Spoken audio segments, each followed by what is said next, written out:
Hey, if you're like me, small talk drains you and your energy. You go blank or ask the same boring questions, then hate every second of it. In this video, I'm going to show you why most small talk sucks, but more importantly, how to turn it into meaningful, deep conversations using something called conversational threading. First, we'll cover 2 reasons why small talk feels just awful. Then I'll share easy fixes and examples you can use right away to actually help you improve your conversational skills. So imagine finishing a conversation feeling energized, curious, and kind of excited about what you just talked about instead of bored and just done, wanting to go home. Because let's be honest, the generic questions we always ask, how's your weekend, or how do you like the weather, or freezing up with, and you, they are painful, just awful, forgettable, and leave you frustrated. So, if you actually want to build real confidence and communication skills, hit subscribe and stick around. This is where you learn how to connect for real. And also, there's a link in my bio if you want to know what I work on and how I can help you achieve better things in communication. So, there's mainly 2 reasons I see why you hate small talk, and really why I hate small talk. Well, the first one, quite straightforward. The questions are just boring. So we always ask the same generic questions and it sets you up for boring answers. So I used to hate small talk because the questions sucked. What do you do? What are your weekend plans? Of course, it felt pointless. And also, I didn't know what to say next.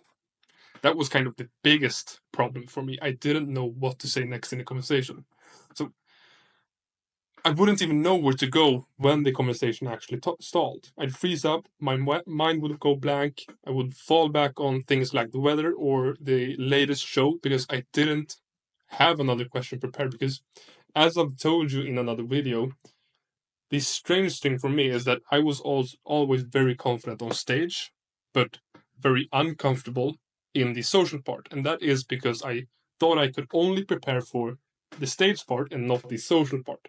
So on stage, I knew exactly what I wanted to say, when to say it, and how to say it. I knew how to deliver my message in a way that actually mattered, in a way that would make the audience feel good about themselves or anything like that. So I didn't know that you can actually prepare for conversations. But that's when I learned about conversational threading.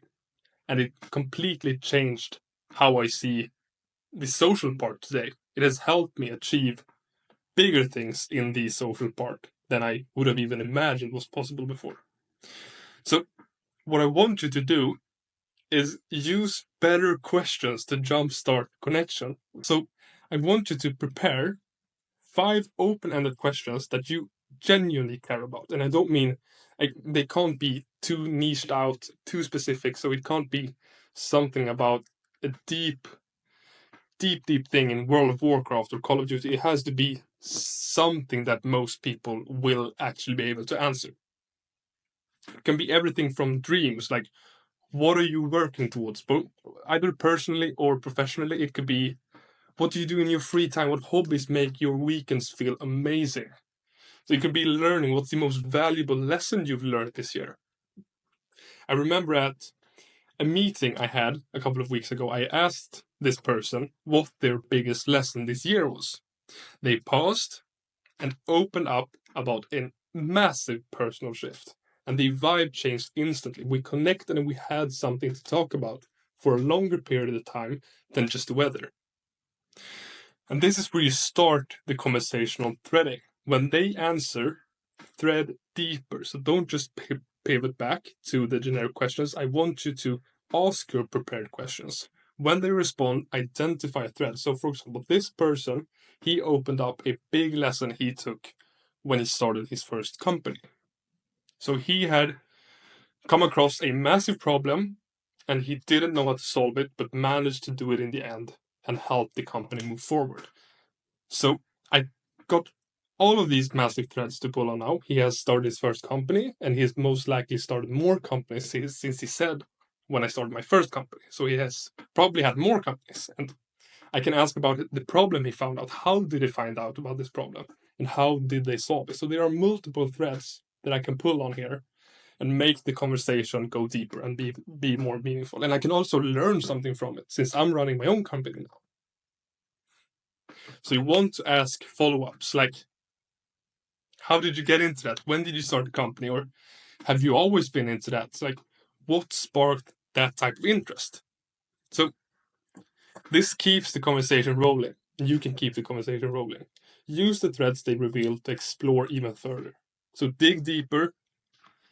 When they answer the next question, you can be like, oh, that's interesting. What was it like starting your own company? Or stay curious, mirror their tone, and show genuine interest about their passion, what they are talking about. And by mirroring tone, there's this thing called mirroring. So what you do with mirroring is kind of mirror the other person in front of you. So when this person leans in, you lean in as well. When they up the energy, you up the energy. If they lower their energy, you lower their energy. So you kind of mirror how they act. And that kind of creates this subconscious connection between the two of you.